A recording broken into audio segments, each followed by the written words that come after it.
Olá, meus amores, tudo bem com vocês? Sejam bem-vindos, então, à nossa aula de história. Nós vamos, assim como eu falei lá no primeiro vídeo, vamos corrigir as nossas atividades, a lista de exercícios que vocês acabaram de fazer, tá? Lembrando que se você está assistindo esse vídeo agora e não fez a lista de exercícios antes, não tentou fazer por conta própria, pausa esse vídeo, vai lá e tenta fazer a lista de exercícios, porque isso é importante para que você pegue prática nesses exercícios, tá? E aí é um diagnóstico que você precisa fazer para ver como que você está em termos de rendimento, se você está entendendo a matéria ou não, né? E como está a sua interpretação de texto, enfim, uma série de fatores. Então, se você está assistindo o vídeo e não fez a lista, pausa, para e vai lá fazer a lista, beleza? Caso contrário, se você já tiver feito, escolhido aí as suas alternativas corretas, continue assistindo pra gente corrigir juntos aqui a nossa lista, tá bom? Vem pra cá pra gente ler juntos e decidir qual é a alternativa correta.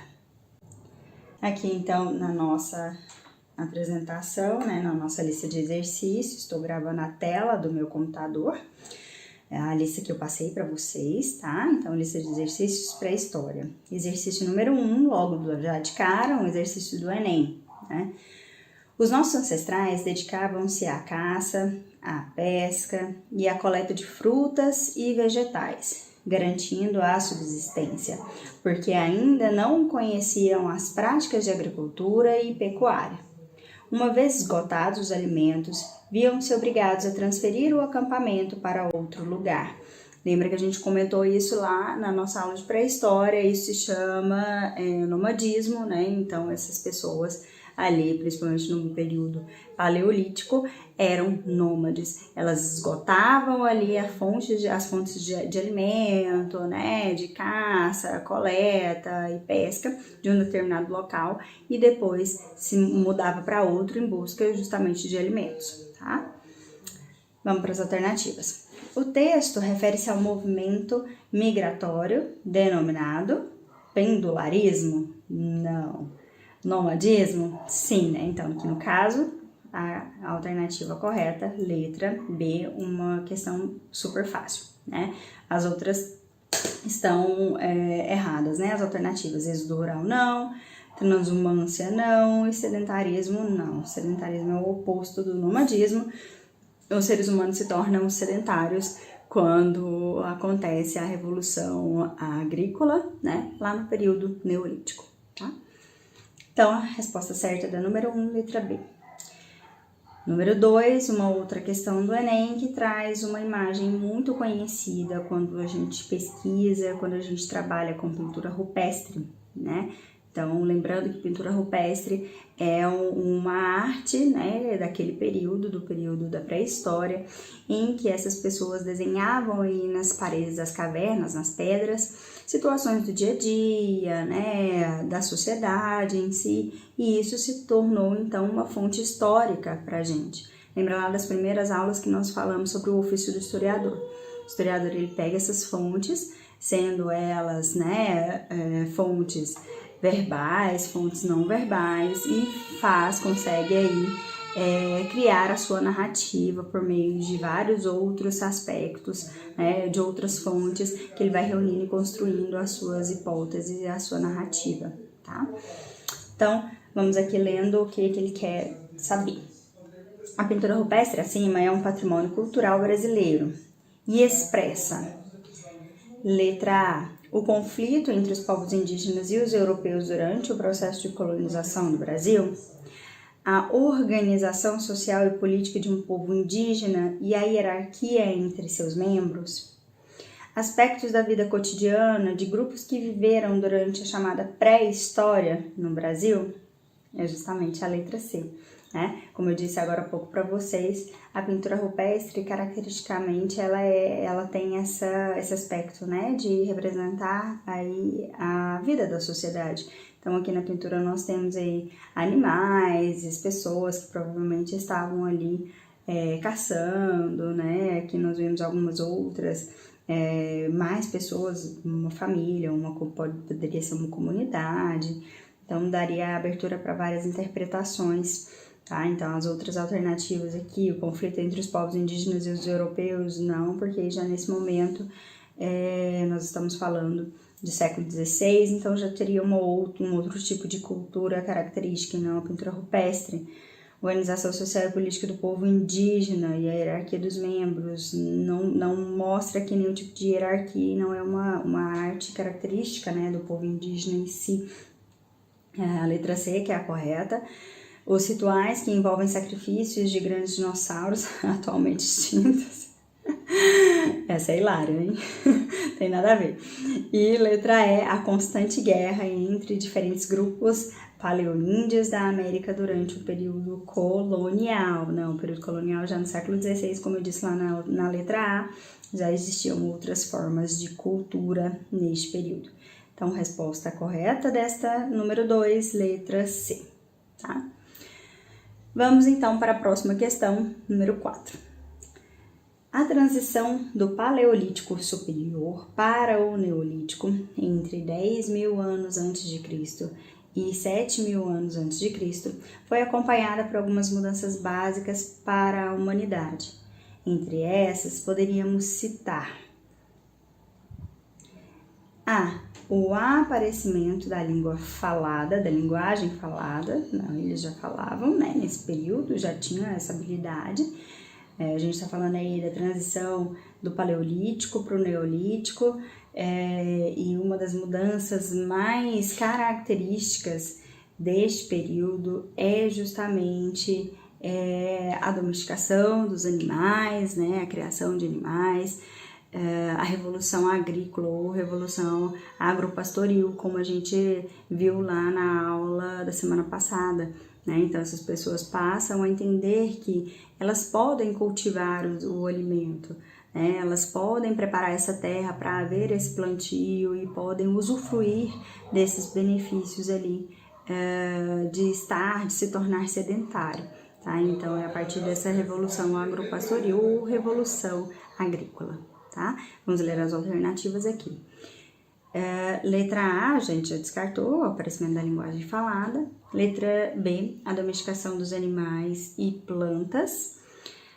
Isto é, o aparecimento da agricultura e do pastoreio, é justamente isso que a gente acabou de falar, então provavelmente a alternativa correta desta é a letra B. Mas vamos ler as outras, tá? C, o aparecimento da magia e da arte. As alternativas são até engraçadas, né? Não, da arte já existia arte rupestre e magia, se você for levar em consideração a cultura, às vezes, do paganismo como mágica, né? Talvez você poderia ficar em dúvida, mas essa alternativa é falsa. O povoamento de amplas áreas antes não povoadas, como a Europa Central e Ocidental, não, esse povoamento de amplas áreas vai acontecer já mais para frente, tá? Ali especificamente na passagem da Idade dos Metais para a história, de fato, né, para a Antiguidade, que nós chamamos. O aparecimento de vários novos instrumentos, como a agulha de osso, os arpões, os anzóis, a machadinha, a lança e a faca. Algumas dessas ferramentas aqui, como lança, faca, de instrumento de metal, vai surgir apenas na Idade dos Metais. Então, a resposta certa aqui, letra B, a domesticação dos animais e plantas. Isto é, o aparecimento da agricultura e do pastoreio, beleza? Seguindo aqui, vamos para a número 5. Estão entendendo, meninos? É uma pausa que às vezes eu corrijo rápido, e vocês ainda, se ficar com dúvida, mandam mensagem lá pra gente conversar, tá? Importante vocês compreenderem todas essas questões, beleza? 5. A partir da segunda metade do século XX, o termo pré-história passou a ser cada vez mais questionado por historiadores que, em seu lugar, têm utilizado história dos povos sem escrita. Nós comentamos sobre isso, né, na primeira aula, nós questionamos, discutimos, debatemos sobre a questão desse termo pré-história, ser um termo pejorativo, a gente coloca isso e muitas vezes surge, né, da margem para questionarmos, então, que o que antes veio antes da escrita, então, não foi história, por que nós colocamos pré-história, né, e a gente precisa ter ciência de que isso tem a ver apenas com nomenclatura. Isso não significa que não existe história, que não houve avanço nessa sociedade, porque como nós vimos na apresentação do conteúdo semana passada, houveram vários avanços tecnológicos. A descoberta do fogo é um avanço tecnológico, a revolução agrícola, a revolução urbana, né, a revolução neolítica, então tudo isso tem a ver com essa evolução. Tá? Tem essa evolução tecnológica. Sobre o referido debate entre historiadores, é correto afirmar que o termo pré-história é rejeitado porque: letra A. Enfatiza a arqueologia e a paleontologia, cujos estudos dependem de custosas escavações e análises de fósseis. Beleza, mas o que isso tem a ver com o nome pré-história? Nada tem a ver. Como eu disse para vocês, o historiador por si só ele não daria conta de interpretar esse passado tão distante, tão longínquo, né, como a pré-história. Então a gente precisa da ajuda de outras ciências, e aí essas ciências nos auxiliam a entender esse passado, né, a descobrir fontes para a gente interpretar esse passado. Letra B. Possui conteúdo místico, evolucionista e preconceituoso, típico das ciências humanas do século XIX. Você poderia até ficar em dúvida, se você souber aí o que acontece lá no século XIX com as ciências humanas, que é essa característica do positivismo. Depois mais pra frente a gente vai estudar sobre isso, mas não tem conteúdo místico. Isso quer dizer, então, que a alternativa traz uma característica extremamente preconceituosa por si só, ao dizer que é um período místico, né? Então essa alternativa é falsa. Tá. Letra C. Supervaloriza os povos dotados de escrita, compreendendo apenas estes como passíveis de produzir história. É justamente essa a alternativa correta, né? Ao colocarmos o nome pré-história e demarcarmos essa linha cronológica apenas com o surgimento da escrita, eu supervalorizo essas pessoas que aprenderam, que sabem escrever, apenas elas então seriam possíveis, seriam responsáveis, seriam capacitadas por produzir história. E a gente sabe que não é verdade, devido à quantidade de fontes de interpretação que existe desse período da pré-história, tá? Então, a alternativa certa dessa questão, letra C. Mas vamos ler as outras para a gente ter certeza. D. Impede os estudos dos povos cujas sociedades não desenvolveram a escrita? Não impede porque a gente estuda, né? Senão a gente não estaria vendo aqui pré-história. Iguala povos bárbaros a selvagens aos povos portadores de cultura. Outra alternativa extremamente preconceituosa, né? Porque caracteriza que as pessoas que têm cultura são apenas essas pessoas que sabem escrever, né? Então, extremamente preconceituoso, questão falsa. Aqui, a verdadeira, como a gente já falou, a letra C, tá? Vamos agora para número 6. As pinturas rupestres, ou outra sobre pintura rupestre, essa agora é da UFG, tá? As pinturas rupestres são evidências materiais do desenvolvimento intelectual dos seres humanos.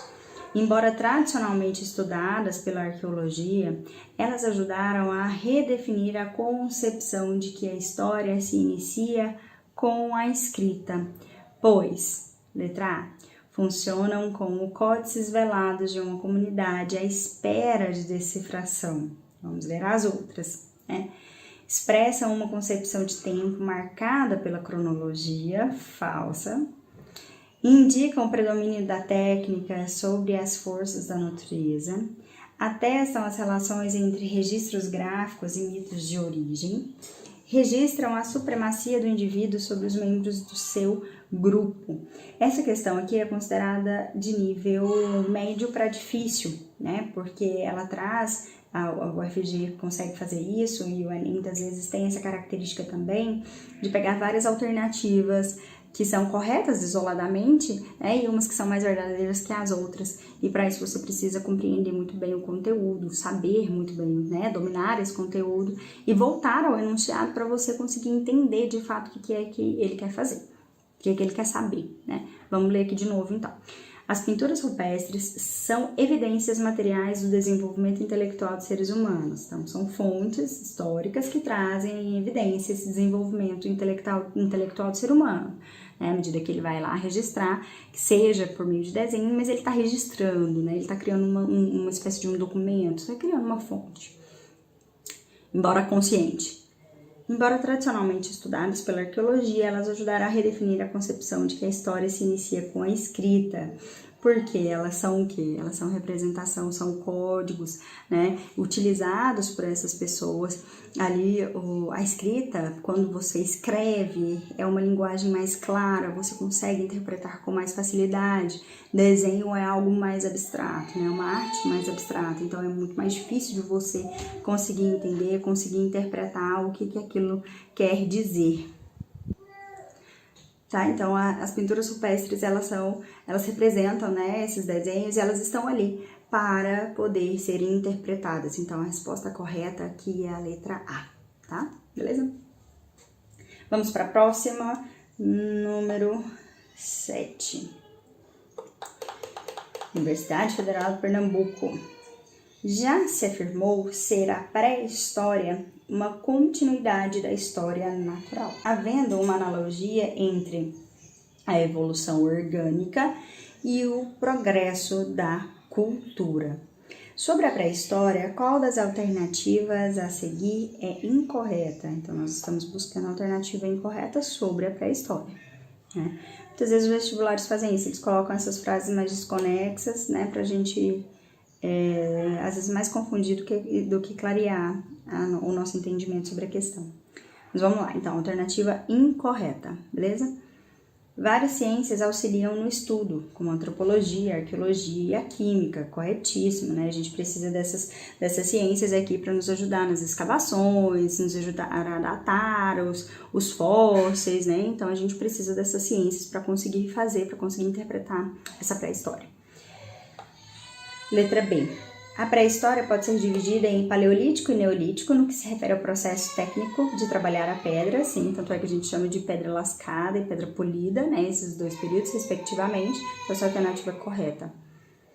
C. Sobre o paleolítico, podemos afirmar que foi o período de grande desenvolvimento artístico, cujo exemplo são as pinturas antropomorfas e zoomorfas realizadas nas cavernas. Sim, meninos, porque o que significa antropomorfas e zoomorfas? São desenhos de animais e desenhos de pessoas, muitas vezes misturadas com esses animais. Então, representa esse desenvolvimento dessas técnicas artísticas, né? Que vão se desenvolvendo aí com a evolução dessas sociedades, principalmente desse período ali paleolítico e neolítico, tá? Então, essa é verdadeira. O neolítico apresentou um desenvolvimento artístico diferente do paleolítico através de traços geométricos, do desenho e da pintura. Aqui são outras alternativas, né, que se você não tiver o conhecimento mesmo do período, não tiver lido fora, inclusive, daquele que o professor passa, às vezes, em sala de aula, você poderia errar essa alternativa, porque é justamente isso que acontece no período neolítico. Como a sociedade já está um pouco mais avançada, essa arte, ela acompanha essa evolução. Então, no neolítico, nós temos aí o desenvolvimento de outros tipos, né, de outras formas de arte, permanecendo arte rupestre, mas com técnicas de produção mais aperfeiçoadas, mais avançadas, tá? Então, essa é a alternativa correta. Nós estamos buscando a incorreta, então provavelmente a letra E.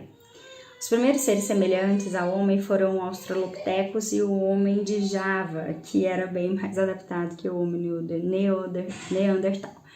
É a alternativa falsa, né? Porque os mais semelhantes ao homem foram aí o Homo sapiens sapiens, como a gente viu lá na última aula, naquela tabelinha.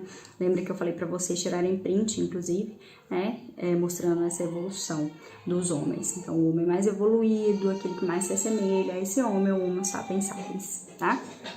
Número 8 e última questão, falando sobre a Revolução Neolítica. A denominada Revolução Neolítica, cunhada nos anos 60 pelo arqueólogo Gordon Tilde, refere-se a uma série de intensas transformações. Entre essas mudanças, é correto citar: a Revolução Neolítica é aquele momento em que nós temos essa sociedade se formando com mais intensidade, a formação de comunidades, né? Então a gente precisa distinguir essa revolução, a revolução agrícola da revolução neolítica. Aqui nós temos um avanço da sociedade, uma espécie de êxodo rural, né? A criação do poder político centralizado associado ao domínio do poder religioso, não, essa alternativa não é correta, porque nesse momento ainda está se complexificando essa sociedade, mas ainda não chega a ter um poder centralizado, tá? O desenvolvimento de conglomerados urbanos baseados no trabalho escravo, não, nesse momento a gente não pode falar de trabalho escravo, tá? A instituição privada das terras com o coletivo de cereais e de criação de animais também está correta, né? Está errada, porque se você tem a instituição de terras privadas, então aqui tá confusa essa alternativa. Uma coisa é você ter uma terra privada, outra coisa é você compartilhar aí o cultivo de cereais, de criação de animais. Nesse momento aqui você tem ainda uma coletividade. O surgimento da divisão natural do trabalho com a atribuição de papel produtivo relevante às mulheres, e essa é a alternativa correta. Já nessa revolução, então, neolítica, a gente tem essa divisão natural do trabalho, ou seja, se você é mais apto, se você tem mais condições para plantar isso, você vai plantar. Aí as mulheres, elas acabam ganhando mais importância dentro dessa sociedade, principalmente no que diz respeito a esse artesanato, a essa administração, né, desse artesanato, desse negócio. Então, isso faz com que a mulher ganhe um pouco mais de importância nesse período também. E a última é falsa, né? A transição da economia de subsistência para uma economia industrial completamente errada, uma vez que essa economia industrial ela vai se estabelecer na sociedade a partir do século XIX com a Revolução Industrial apenas, tá? Espero que vocês tenham acertado a maioria dessas questões. Se ainda tiver dúvida, mande mensagem lá no WhatsApp para a gente conversar, para esclarecer, porque é importante que vocês entendam por completo o conteúdo, tá? Como eu já provei para vocês, não é um conteúdo aleatório que vocês nunca vão utilizar. Pode ser que vocês se deparem aí no vestibular com uma questão de pré-história e eu quero que vocês estejam preparados para responder, beleza? Um grande beijo e até a próxima. Tchau, tchau!